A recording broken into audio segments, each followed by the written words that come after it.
반갑습니다. 요즘 반도체 시장 정말 뜨거운데요. 오늘 바로 이 반도체 시장의 최신 동향을 좀 깊이 있게 파헤쳐 보려고 합니다. 이번에 저희가 보려는 핵심은 이거예요. 투자자들 시선이 지금 어디로 가고 있나? 그 HBM 열풍은 다들 아시는데 그 너머에는 또 어떤 기회가 있을까? 뭐 이런 거요. 그리고 주요 기업들은 이런 변화에 어떻게 대응하고 있는지. 그러니까 반도체 호황 진짜 맞아? 이 질문보다는 그래서 우린 뭘 보고 어떻게 해야지 여기에 대한 실마리를 찾아보자는 거죠. 자, 그럼 바로 시작해 볼까요? 우선 삼성증권 보고서에 재밌는 내용이 있더라고요.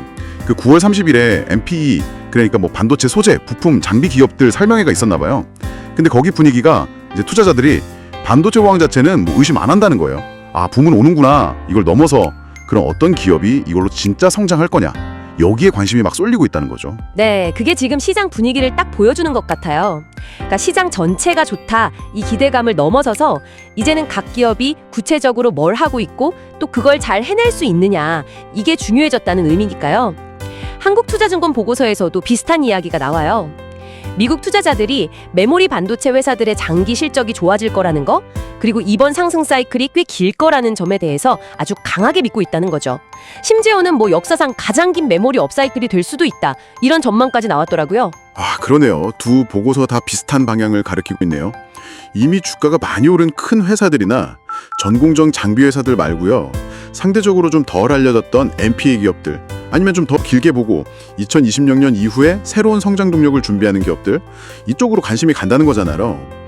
이런 변화는 왜 나타나는 걸까요? 단순히 HBM 때문만은 아닌 것 같기도 하고요. 맞습니다. 그 HBM에서 시작된 AI발 수요 증가가요, 이제는 서버나 PC, 스마트폰에 들어가는 일반 메모리 제품까지 쭉 퍼지고 있거든요. 투자자 입장에서는 이미 가격이 오른 데보다는 새로운 가치나 성장 가능성이 있는 곳을 찾는 게 당연하겠죠. 여기에 또 한국투자증권 보고서에서 강조하는 게 구조적인 공급 제약 요인인데요. 이게 아주 중요합니다. 반도체 기술이 점점 어려워지면서 예전처럼 돈을 쏟아 부어도 생산량을 확 늘리기가 힘들어졌다는 거예요. 공장 하나 짓는데 돈이랑 시간은 더 드는데 생산량 증가는 좀 더딘 거죠. 이게 바로 이번 사이클이 길어질 거다, 이렇게 보는 핵심 이유 중 하나입니다. 근데 한국투자증권 보고서에서 진짜 좀 의외였던 게 일반 D램 있잖아요. 컨벤셔널 D램. 이 수요가 갑자기 엄청 늘었다는 거예요. 요즘 다 HBM 이야기만 해서 일반 D램은 좀 조용한 줄 알았거든요. 근데 아니었네요. 네, 그 부분이 시장 예상을 좀 뛰어넘는 변화죠. AI 기술이 복잡해지면서 고성능 계산하는 GPU 기반 서버, 그러니까 HBM 들어가는 거요. 그거 말고도 데이터 처리나 시스템 전체를 관리하는 CPU 기반 일반 서버, 여긴 일반 D램이 들어가는데 이것도 같이 중요해지고 있는 거예요. 뭐랄까, 아주 똑똑한 두뇌 GPU HBM이 있으면 이걸 갖춰주는 튼튼한 신경망, CPU 일반 D램도 다 필요하다, 이런 거죠. 그리고 여기에다가 노트북이나 PC에 들어가는 새로운 규격의 SoC D램이라던가 고성능 그래픽카드용 GDDR7 같은 거요. 이런 차세대 D램 수요까지 막 붙으면서 D램 시장 전체가 공급 부족 상태가 되고 있는 겁니다.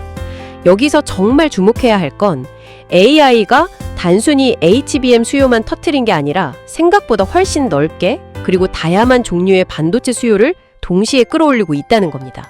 시장 분위기가 이렇게 바뀌고 있으면 실제 기업들, 특히 요즘 주목받는 소부장, NPE 기업들은 어떻게 움직이고 있을까요? 삼성증권 보고서에서 나온 몇몇 기업들 보면서 좀 구체적으로 그림을 그려보죠. 먼저 HSP부터 해볼까요? 고압 수소 어닐링 장비, 이게 전문이라는데 구체적으로 뭐가 강점인가요? 네, HSP, 그 고압 수소 어닐링이라는 기술이요, 웨이퍼 표면에 있는 아주 작은 결함들을 줄여서 성능하고 수요를 높이는데 꼭 필요한 후공정 기술입니다. 특히 공정이 점점 미세화될수록 이게 더 중요해지고 있고요. 이 기술은 메모리뿐만 아니라 파운드리 같은 비메모리 쪽에서도 수요가 늘고 있어요. 또 이 회사가 가진 특허가 아주 강력하고 고객사 인증 절차도 꽤 까다로워서 경쟁사들이 쉽게 못 들어와요. 일종의 기술 해자랄까요? 그런 걸 구축했다는 게 강점이죠.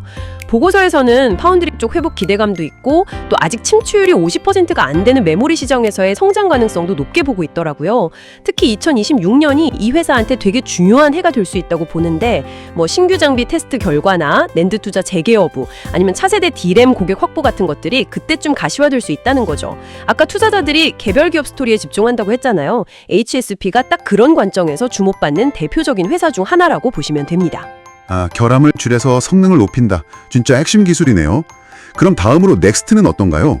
웨이퍼 패턴 검사 장비 업체라고 하는데 기존에 잘 나가던 에이지스 시리즈 말고도 원래 HBM 검사 장비 KR 큐어 이걸 내놓고 2026년에는 더 미세하게 검사할 수 있는 에스퍼 이것도 계획 중이고 심지어 하이브리드 본딩용 엑선 검사 장비까지 개발한다고요? 와, 기술 개발 속도가 진짜 빠른데요? 그렇죠. 반도체 구조가 HBM처럼 막 여러 층으로 쌓이거나 아니면 하이브리드 본딩처럼 더 정밀하게 붙는 식으로 계속 진화하잖아요. 그러면 그 안에 숨어있는 결함을 정확히 찾아내는 검사 기술이 정말 너무너무 중요해집니다. 넥스트엠 바로 그 부분을 파고드는 거죠. 특히 그 개발 중이라는 X선 검사 장비, 이거 주목할 만합니다.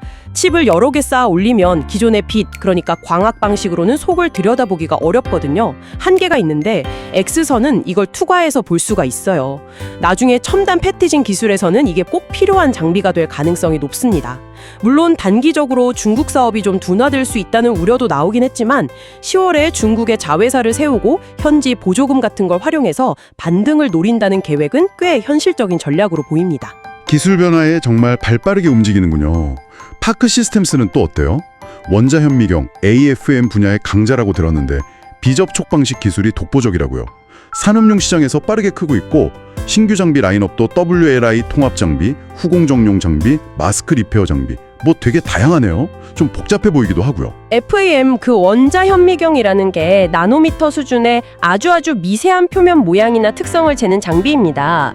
반도체의 3D 구조가 복잡해지고 또 첨단 패키징이 중요해지면서 점점 더 많이 쓰이고 있죠. 파크 시스템스가 내세우는 그 비접촉 방식은 특정할 때 시료 손상을 줄일 수 있다는 장점이 있고요. 말씀하신 다양한 신규 장비들은 반도체 생산 과정에서 생기는 여러 문제점들, 뭐 예를 들면 더 복잡해진 구조를 정확히 잰다거나 WLI 통합, 후공정 단계에서 검사 수요가 늘어나는 것에 대응한다거나 후공정 확장, 아니면 마스크 결함을 고치는 마스크 리페어 같은 문제들을 해결하려는 시도라고 볼 수 있습니다.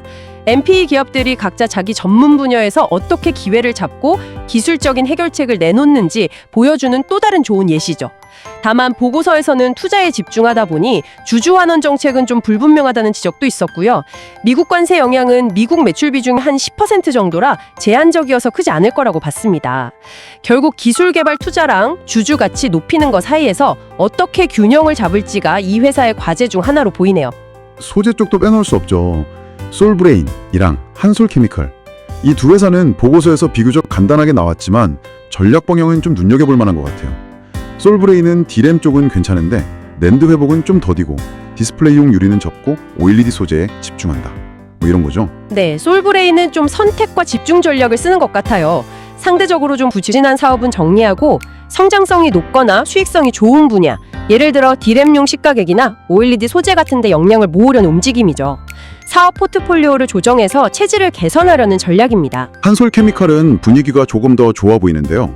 수익성도 회복되고 있고 주력인 과산화수소나 프리커서 전망도 밝다고 하고 QD 소재나 2차 전지 바인더 같은 다른 사업들도 잘 된다고요? 한솔케미칼은 그 다각화된 포트폴리오가 강점인 회사죠.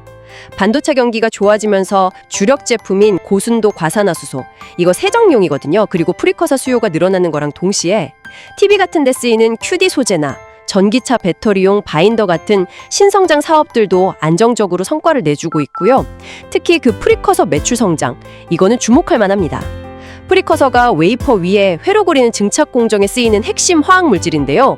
회로 선폭이 가늘어지고 구조가 복잡해질수록 더 다양하고 품질 좋은 프리커서가 필요해지거든요. 그러니까 프리커서 시장이 크는 건 곧 반도체 기술이 얼마나 발전하는지를 보여주는 지표 중 하나라고 할 수 있어요. 한솔케미칼은 이런 큰 흐름 변화에 잘 대응하고 있는 거죠. 자, 그럼 다시 좀 큰 그림으로 돌아와서요. 한국투자증권 보고서에서 다뤘던 미국 투자자들의 주요 관심사, 특히 HBM과 낸드 시장에 대한 질문들을 좀 더 파고들어 보죠. 제일 먼저 HBM 가격 얘기가 나왔어요. HBM3 가격은 시간이 지나면 좀 내려갈 수 있겠지만 이게 뭐 공급사끼리 막 치열하게 경쟁해서라기보다는 HBM4라는 더 새로운 게 나오면서 기존 제품의 가격 프리미엄이 자연스럽게 없어지는 과정이다, 이렇게 보는 시각이 많습니다. 여기서 이제 중요한 질문이 나오죠. 그럼 다음 세대인 HBM4 가격은 어떻게 될까요? 보고서에서는 HBM4 가격이 오히려 오를 수도 있다 이렇게 봤다면서요? 기술적으로 더 만들기 어려워서요. 정확합니다. HBM4에서 요구하는 데이터 처리 속도 기준이 확 높아지면서 이걸 구현하기 위한 기술 난이도가 엄청 올라가요. 이건 당연히 생산 수율하고 마진에 영향을 주겠죠. 그래서 공급사들은 HBM4에 대해서 더 높은 가격을 부를 가능성이 큽니다. 특히 아까 얘기했듯이 일반 D램 공급마저 부족한 상황이니까 HBM 생산에 들어가는 자원에 충분한 마진이 보장 안 되면 공급사 입장에서는 HBM 생산을 늘릴 이유가 좀 떨어질 수 있거든요. 이런 상황이 공급사의 협상력을 더 높여주는 요인이 될 수 있다는 거죠. 최근에 마이크론이 11GBps HBM 구현 가능성을 언급한 것도 이제 기술 경쟁을 넘어서서 3사 간의 수율 경쟁, 그러니까 원가랑 마진 경쟁으로 들어섰다는 걸 보여주는 대목이에요. 보고서에서는 마이크론이 원가 부담 때문에 HBM 생산 물량 일부를 다시 일반 D램으로 돌릴 가능성까지도 제기하고 있습니다. 와, HBM 시장은 정말 복잡하게 돌아가네요. 그럼 낸드 플래시 부족 상황은요? D램이랑 비슷한 맥락으로 보면 되나요? 결과적으로 가격이 오르는 건 비슷한데요. 근본적인 원인은 좀 다릅니다. D램 부족은 생산 능력 자체의 한계, 그러니까 물리적인 공간 부족 문제랑 관련이 깊다면 낸드 부족은 지난 3년간 공급사들이 의도적으로 웨이퍼 투입량을 확 줄여왔던 영향이 더 커요. 보고서 보면 현재 낸드 웨이퍼 투입량이 2022년 최고점 대비 아직도 80% 수준이라고 하더라고요. 수요 쪽에서도 기업용 SSD, 특히 QLC 타입 제품의 수요 증가가 좀 집중되어 있고요. 참고로 QLC는 한 셀에 4비트를 저장해서 용량은 크지만 속도나 내구성 면에서는 조금 손해를 보는 기술입니다. 공급사들이 최근에 가격이 오르는데도 아직 대규모 증설 투자를 서두르지 않고 있어서 당분간은 공급 조절을 통해서 가격을 관리하는 기조가 유지될 가능성이 높아요. 그러니까 낸드 회복은 D램처럼 생산 능력 자체가 부족해서라기보다는 공급사들의 전략적인 판단과 선택에 더 크게 좌우되는 모습이라고 할 수 있겠습니다. 마지막으로 트럼프 행정부의 잠재적인 반도체 관세 문제도 있었죠. 보고서에서는 이 가능성을 꽤 낮게 본다지만 그래도 시장에서는 계속 걱정하는 목소리도 있잖아요. 정말 괜찮을까요? 네, 보고서 분석은 상당히 단호하더라고요. 미국 내 생산량하고 수입량을 1대1로 맞춰라. 이런 식의 극단적인 요구는 현실적으로 불가능하고 오히려 반도체 수입 의존도가 높은 미국 경제, 특히 AI 경쟁력에 심각한 타격을 줄 수 있기 때문에 실현 가능성이 아주 낮다고 평가했습니다. 과거 사례처럼 미국에 투자하는 기업들한테는 예외를 적용하는 방식에서 크게 벗어나지 않을 걸로 보고요. 이게 반도체 시장의 핵심 흐름 자체를 바꿀 만한 변수는 아니라고 선을 그었습니다. 물론 정치적인 변수는 항상 지켜봐야겠지만 적어도 이 보고서의 관점에서는 너무 과도하게 걱정할 필요는 없다는 입장입니다. 자, 오늘 정말 많은 이야기를 나눴네요. 삼성증권과 한국투자증권 보고서를 통해 살펴본 반도체 시장의 최신 동향, 핵심 내용들 다시 한번 정리해 볼까요? 첫째, 반도체 호황은 이제 기정사실이 됐고 투자자들 관심은 그래서 어떤 기업이 이 기회를 잘 살릴 거냐, 즉 개별 기업의 실행력과 다음 성장 동력으로 옮겨가고 있다는 거. 둘째, 이런 흐름 속에서 대형주나 전공정 장비주 말고 MPSE, 즉 소재, 부품, 장비 기업들이나 상대적으로 좀 부진했던 기업들, 그리고 2026년 이후의 성장 스토리를 가진 기업들에 대한 관심이 커지고 있다는 점을 확인했습니다.